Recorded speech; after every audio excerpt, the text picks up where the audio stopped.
your perspective on compliance, I think it's good. Your side is good for me. Meralda had done something with bioforms about couple of weeks ago. Okay. All right. Well, I'll just go through then what I've prepared. I mean, I'm recording it to put it up on the YouTube channel anyway. So. Okay.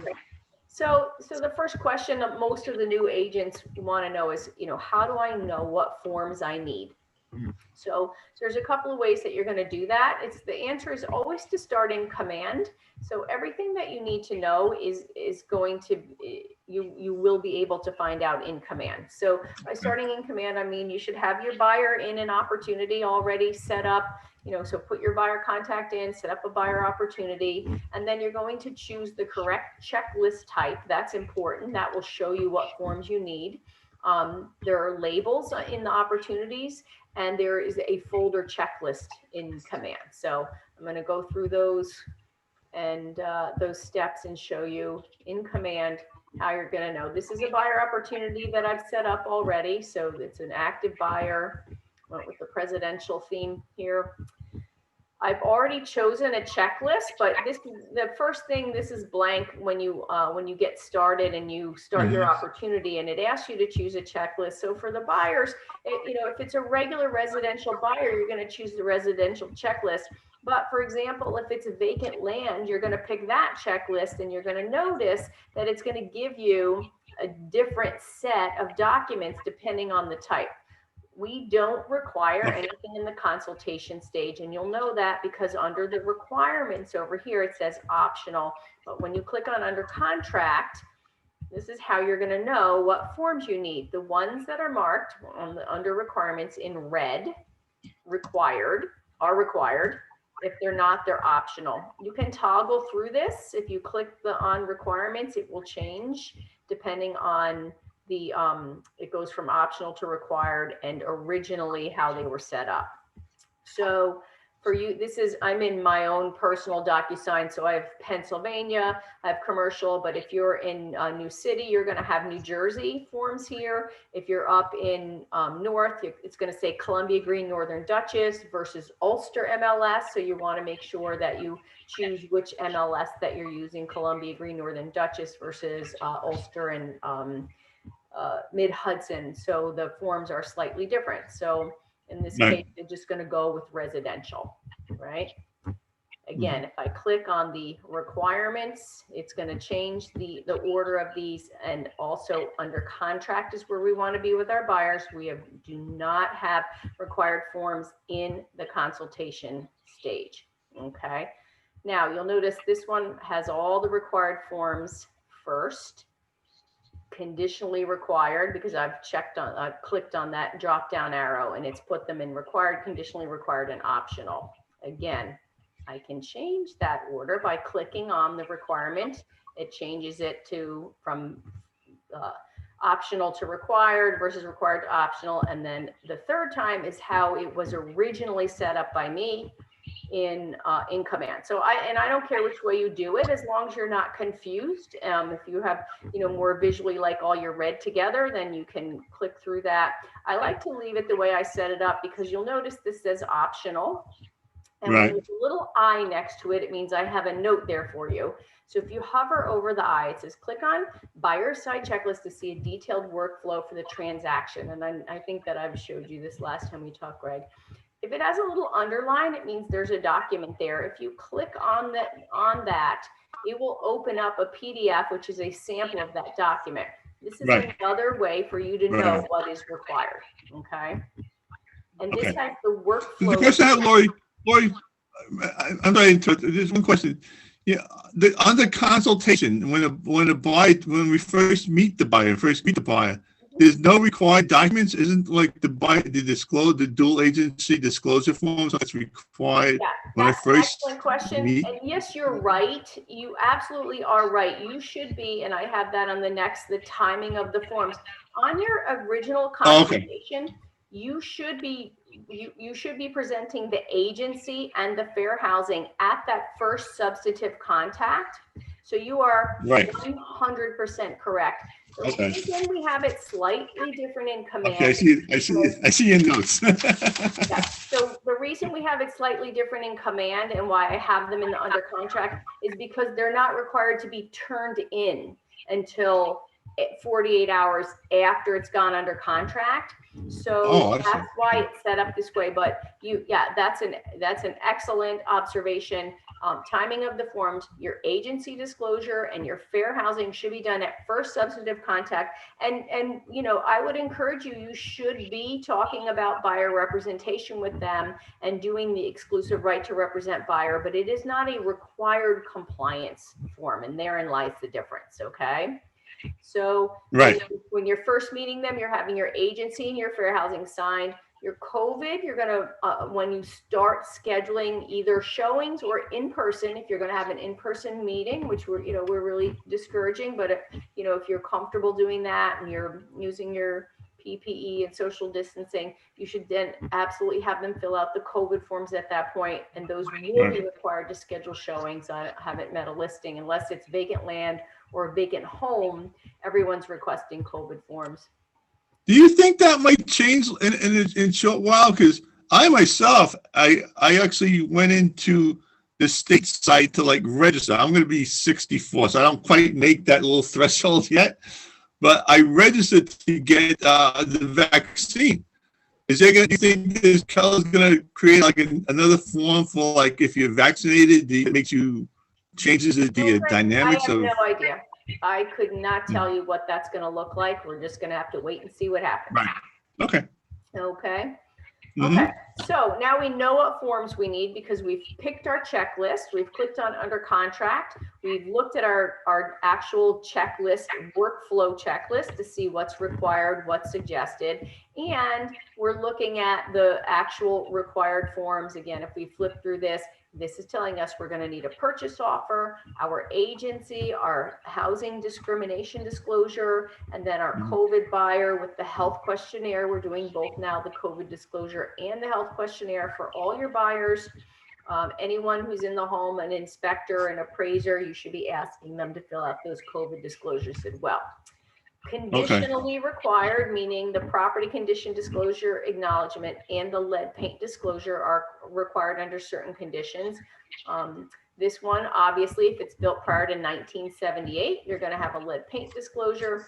Property condition disclosure acknowledgement is required unless it's a foreclosure, a condo or a co-op, a vacant land, new construction. There's one more that I'm not thinking of. So on those conditions, the property condition disclosure acknowledgement is not required. Otherwise, it is. Okay. So is that clear then? How you're figuring out what forms are required? Yeah. Okay. Mm-hmm. Again, the timing of the forms, the purchase offer and the property condition disclosure acknowledgement, you're gonna do those when you're writing the offer. Again, you should already have agency and for housing in the file, should have COVID. You're getting ready to write the offer. You're gonna produce the property condition disclosure acknowledgement then. That is not the actual form. It is the document that says to the buyer, hey, there's this disclosure that the attorneys are going to talk to you about. If the seller doesn't produce it with the contract for you to sign, then you're going to get this $500 credit. And that is an acknowledgement. We'll take a look at that. A word about lead paint and other fully executed disclosures. So for example, you're in New City, Greg. So if there was a well water disclosure that had to be executed by both parties, though you want to be, securing those for your buyers and having those signed prior to signing of formal contracts. Right? So any disclosures you're going to want prior to signing of the formal contract. So once you get your accepted offer, what I recommend, you should be, the buyer's agent should be requesting the lead paint or other disclosures, like especially in New Jersey, there's tons and tons of disclosures, but they should be requesting the lead paint disclosure from the listing agent. So when they accept your offer, say, hey, that's great. I have set up the home inspection for Wednesday. Please send me your lead paint disclosure so that I can get that signed at the inspection. The home inspection is a great place to do that. And that is prior to them signing formal contracts. Don't forget to share the lead paint pamphlet because that's part of the form that they're suggesting that you've done that. And a caveat to keep in mind, because I'm seeing a lot of this, the copy of the lead paint from the contract is not acceptable documentation for the realtor's obligation to disclose the presence of lead. I'm getting a lot of the copy from the contracts which the attorneys have done. That is their obligation. It does not absolve you from your obligation as a realtor. The lead paint for realtors is different, and it is required to be provided by the realtor. Okay. So now I'm going to go out to my DocuSign rooms. I think I have this open already. So the lead paint disclosure form that I get from the listing agent,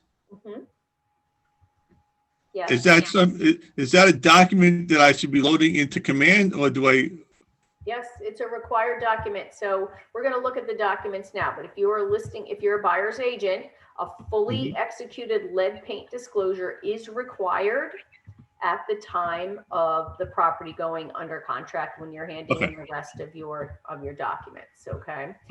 And actually, we don't have a lead paint in the buyer group, but I have a sample one in Command, so I'll show you. So we go out to DocuSign, and you're going to add documents into your room. And the way to do that is click Add DocuSign Forms. And we have them neatly split up into groups. So instead of the library, if you click on DocuSign Forms Group, and then you choose the actual type of, and I have all of the market centers here because I am in all the market centers, but for you, you're just going to have 694 and 909, whatever market center you're in.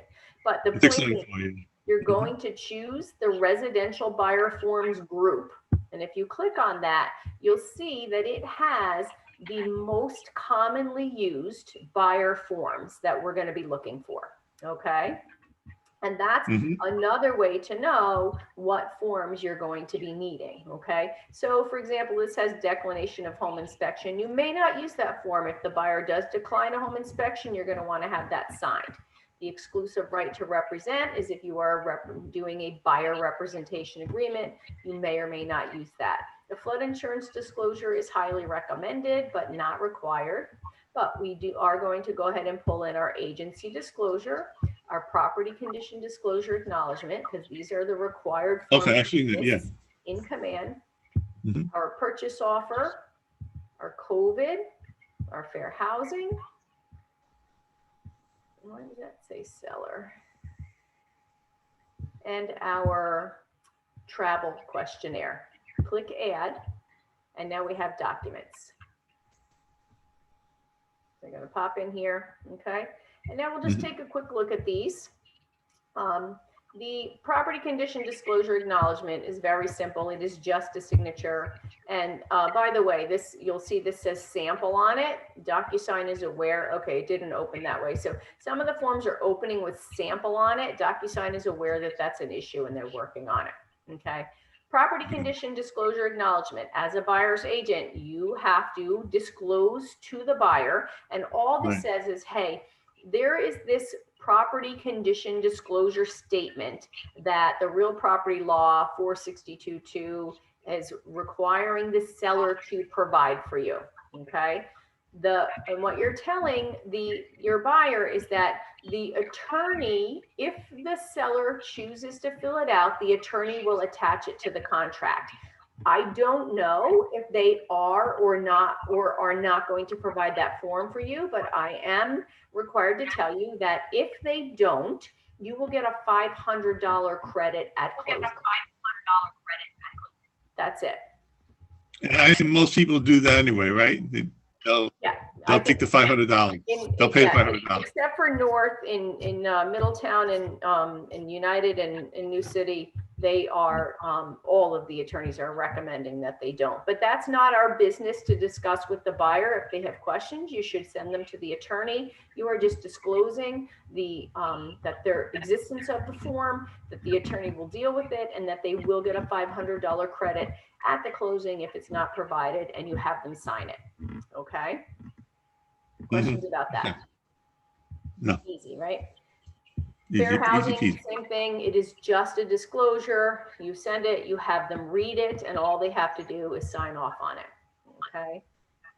It tells them about their right to file a complaint if they feel they've been discriminated against, what the laws are. You're going to complete this form with your name in here, provided to me by. You're going to print your name and your brokerage here.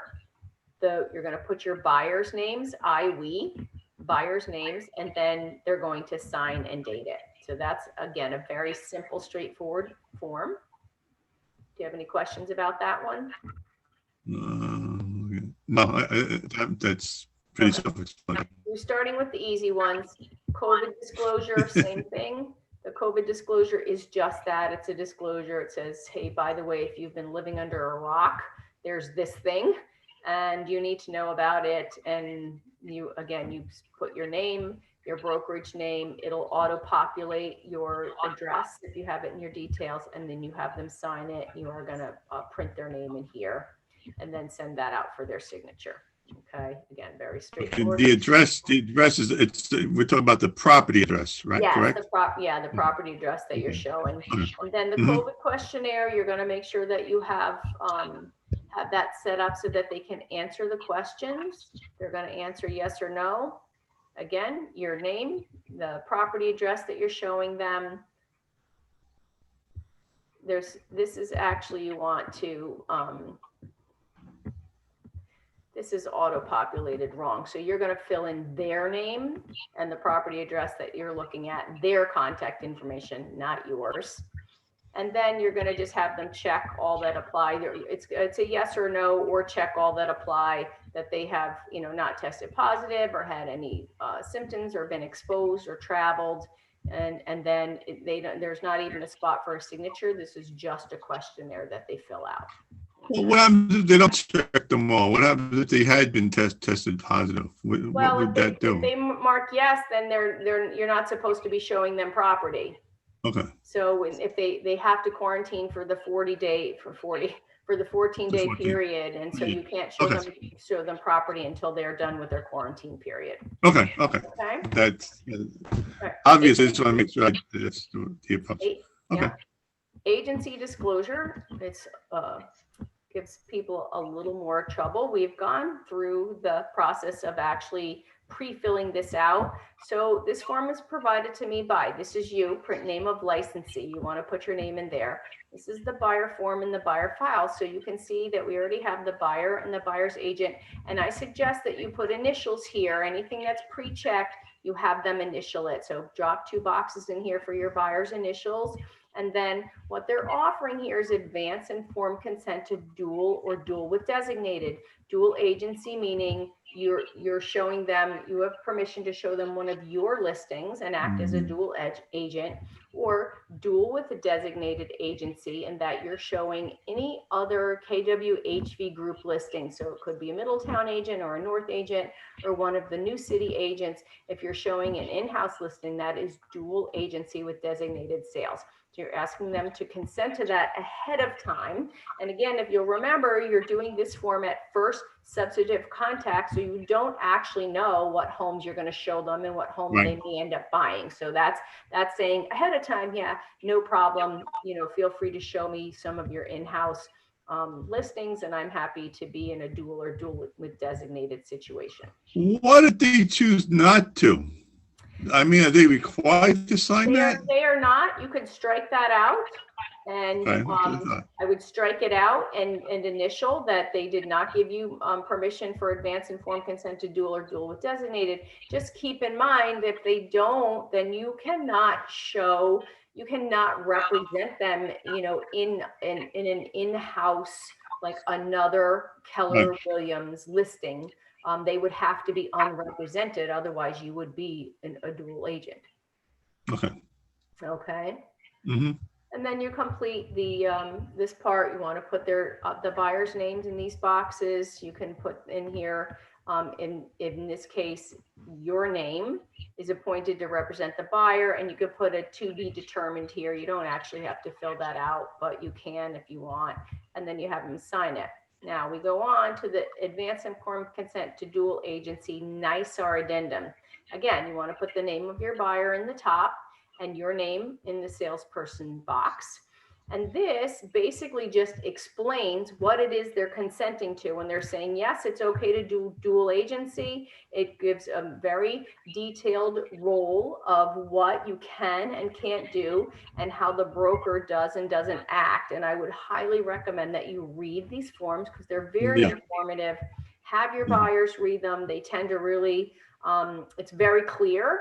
And it tends to alleviate any concerns that they have because it says, hey, we can do this, we cannot do that. Okay? Yeah, I would do that. Yeah. Yep, and then make sure that they sign on the bottom. Now, in that case, Greg, where you say, what if they don't consent to advance informed consent to dual agency, then they would not need to sign this part because this is all about explaining what dual agency is. So if they're not consenting to dual agency, then they wouldn't have to sign the bottom portion of it. But, it is advantageous to you to at least have them consent to dual with designated and that you'll be representing, you can represent them as a buyer's agent and with an in-office transaction, it becomes the brokerage. If there is some sort of a dispute or discrepancy, the broker and the brokerage would be acting in a dual capacity. Mm-hmm. Does that make sense? Yep. Okay, good. Okay, and then the last thing is the purchase offer. The one that counts. Yeah. Well, almost. Yeah. So again, garbage in, garbage out. The more information you're putting in this document, the more clear you are about, what your offer is and what your expectation is, the better, right? You should always date it. You can't believe how many of these I get through here that aren't dated, especially in these times when maybe there's a highest and best situation, or they're competing offers, and the date that it comes in could end up being could make a difference. You want to put a date on it. Put your purchasers' names, your purchaser's address. The sellers, you're going to get this right off the listing. So let's see. I think I had a listing open here. You're going to get it right off the listing. So yeah, I just randomly pulled this listing. So you're just going to shoot down to the bottom. So this is Mitchell Grant. This is all we know. You can usually determine from the listing if they're living in the home or not.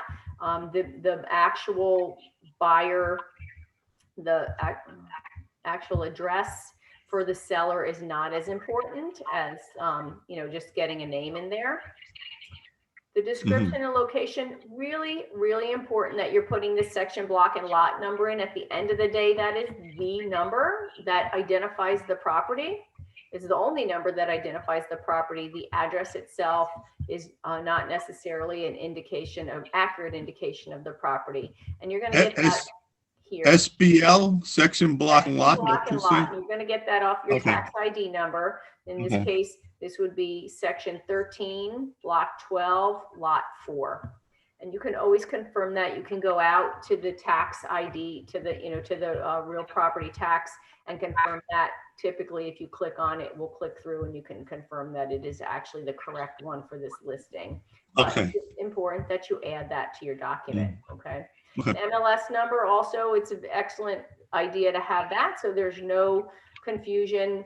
There actually was this was years ago when I was a newer agent.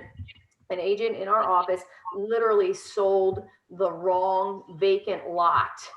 They literally closed on the wrong lot because they'd gotten the section, block, and lot and or the MLS number wrong in the purchase offer. The attorneys never caught it. It went through and they closed on the wrong lot.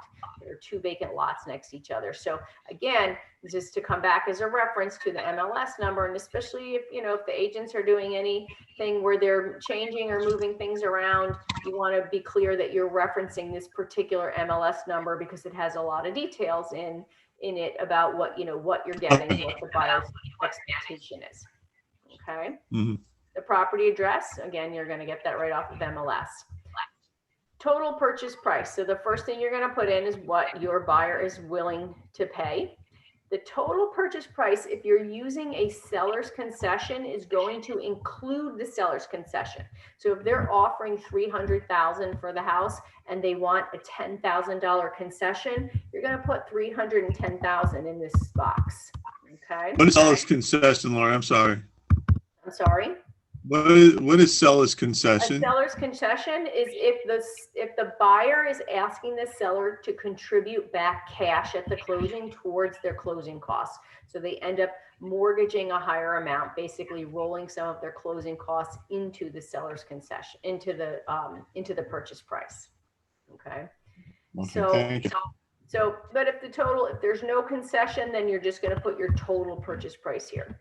Down Okay. payment upon signing a formal contract. This is what the buyer is willing to leave with the attorney to go into escrow while they're waiting on this deal. Okay.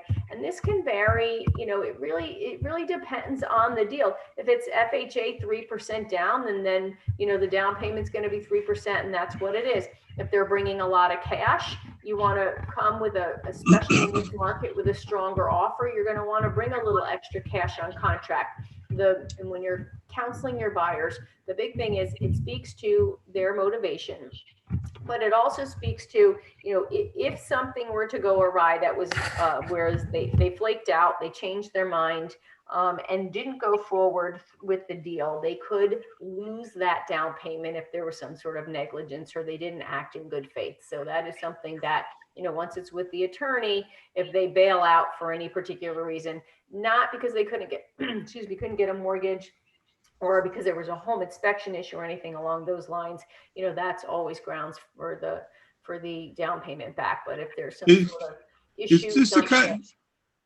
I'm sorry. Is this the kind of discussion you have with the client, or do you leave that in the hands of the attorney? No, you're writing this purchase offer. You are the one determining the terms of the purchase offer. So you're having this conversation with your buyer. Okay. The attorneys are just going to go with what you've put here. Okay.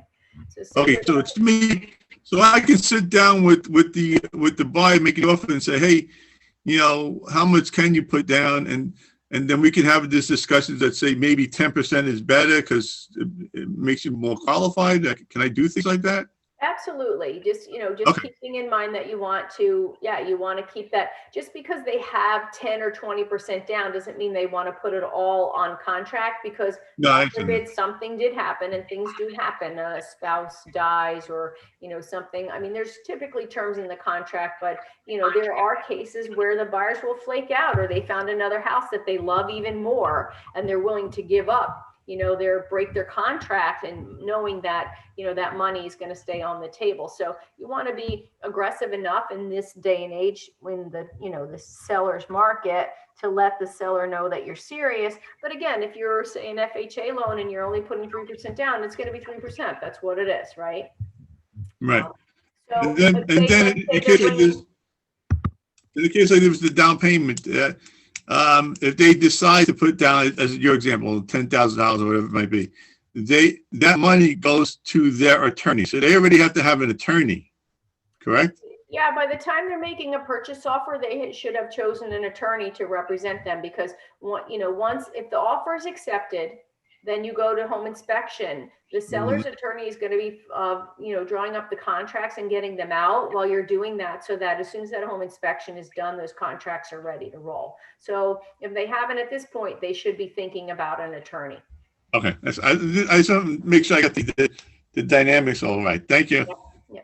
So let's say they're going to put 300,000 down. They're going to put 10,000 down on contract, but they have additional money. Say they're going to put 50,000 total. That would be the balance in cash or certified check on delivery of deed. So that would be okay. Cash at the closing table, and what you're left with is the mortgage amount. So these numbers have to add up, and in this case, we're assuming there's no seller's concession. We talked about it, but we're saying we're not going to do it. So they're paying 300,000 for the house. They're putting 10,000 down on contract, so that's 290, and they're going to bring another 40,000 cash to the closing, so that's 250. The additional amount will be the amount that they would make. Okay. Closing on or about, so you're going to have a conversation. When do they want to close? You can put ASAP here, as quickly as possible if they're in a hurry, if they have some sort of a contingency, or they're looking, not to move sooner than later.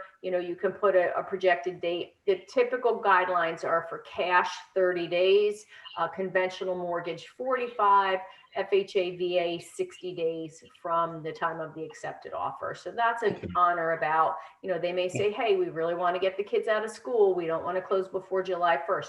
Throw July 1st in there. Keep in mind in this, again, in this seller's market, your stronger offers are ones that are ready to go right away, unless the seller has some sort of a stipulation, and typically they'll put that in the listing that says, seller can't close prior to April 1st or something along those lines, right? Okay. So we're just going to put arbitrary date. Other conditions of sale. Excuse me. Again, this is it, let's suppose that the buyers can't close prior to, buyers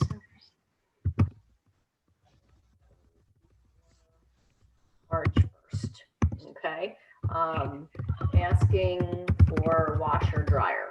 So say the washer dryer is not included, but the buyers are asking you to leave that in there. If they have a house to sell, very, very important. Let's see, pending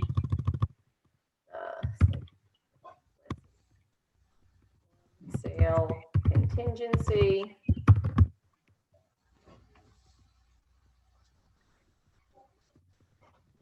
Their contract February 15th.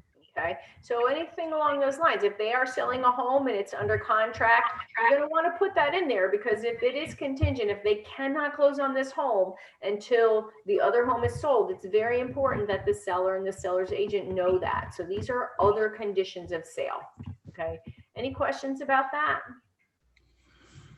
Okay. What would happen if the seller doesn't agree to these new conditions? Yeah, I mean, well, either the offer gets rejected, or, the conversation you have with the agent is, hey, I noticed the home sale contingency. Is there any way they can close if their home doesn't close? And if the answer is no, then the answer is no. Then the seller has the right to, to not accept the offer, especially if you're competing. That's not a strong offer. Any home sale contingency in this market is not a strong offer. But if you're not competing, it's the only offer. And, there is a strong, there's a contract, you'd want to definitely give the seller's agent a lot of information.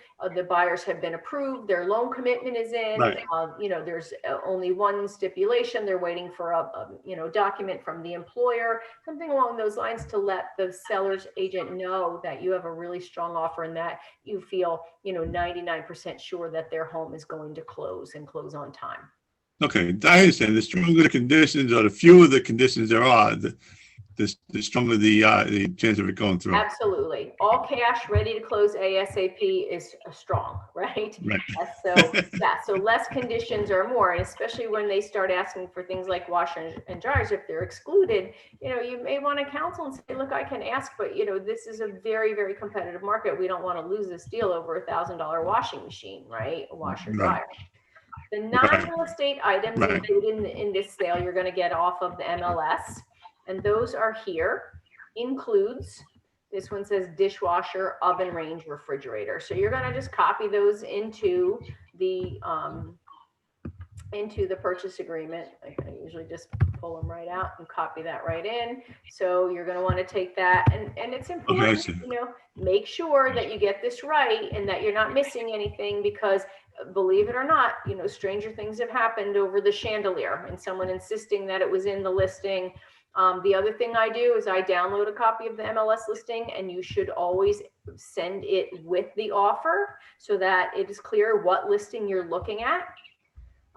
If there are things that are excluded, you're going to want to point that out to your seller or your buyer. It would say here excludes, just so when you're going through, oh, by the way, the AC units are not going with the property, just so they don't get too attached to them. So you're going to want to pay attention to that. And usually I'll put this per MLS number, and I'll put the MLS number here as well, so that it references that. Okay. This is you're typing in your name here. your cell number, and then your attorney information. If they don't have one, it's not the end of the world, but as I said, at this point, when they are getting ready to write offers, they should at least have had a conversation with an attorney, feel comfortable with who they're going to use, and know that they are, the attorney is, expecting, just so contracts don't show up out of the blue for someone that they've never even had a conversation with, okay? This is coming straight off of the MLS. So this is the co-broke that the agent has put out in the MLS. So you're going to scoot down here, see what they're offering the buyer's agent, and you're going to copy that into here. So this is 2%. And then you're going to go ahead and you're going to sign the top line and have your purchasers sign the rest of it. Okay. Mm-hmm. Good. Is that clear? Good. Okay. Yep. Good. Okay. And then, of course, it's not a DocuSign class, but don't forget to save and close when you've created your documents. I'm not going to bother to save and close, but okay. So that's basically it. Those are the basic buyer forms that you're looking at with your buyers. Do you have any questions about any of those? In all those forms, as you said, just for clarification, if I go into Command and look up the 694 Market Center, I'll know what forms are required for the buyer. Well, you'll know when you're in Command, you're going to choose whatever type of checklist, and it's going to tell you here. They're all here. Okay? Right. Okay. Required. When you go out to DocuSign, you're going to go to the add to the groups. Now, the only other thing because you are a buyer's agent, the only other thing you're not going to have here is your lead paint disclosure, because you're asking the listing agent for that. Listing. Okay? Yes. But Okay. and I'll show you, if you click on the lead paint disclosure, there's a sample. Okay. So what you're going to get is this disclosure with the property address. The seller will have completed parts A and B, and they're going to typically say they have no knowledge and no reports. You are going to take that form with this top part filled out, and you're going to present it to your buyers. The buyers are filling out the purchaser's acknowledgement section, and I recommend that they initial them, okay? One, the purchaser has received copies of all information listed above. They can initial here. You can put an NA there, not applicable if there are no reports and no knowledge. That's perfectly okay. Or they can just initial that they didn't receive any. The purchaser has received the pamphlet, Protect Your Family from Lead in Your Home. Very important that you share that pamphlet and share it electronically with your buyers. And they're going to initial. That is your obligation as the buyer's agent to be sure that you share that lead paint pamphlet. Okay. They're going to initial B, and then part E. And people get this wrong all the time. Part E, they're going to either initial 1 or 2. 1 means they received the opportunity. They have chosen to test for the presence of lead paint. Part 2 means they have waived the opportunity to conduct a risk assessment. So typically the buyers are going to initial part 2, not part 1, but part 2, that they're waiving the opportunity. If they are going to do a lead assessment, then they would initial part 1, and then you'd have to have a conversation with the sellers about getting somebody in there. It's really, really unheard of that anyone would do a lead assessment in this day and age, but you never know.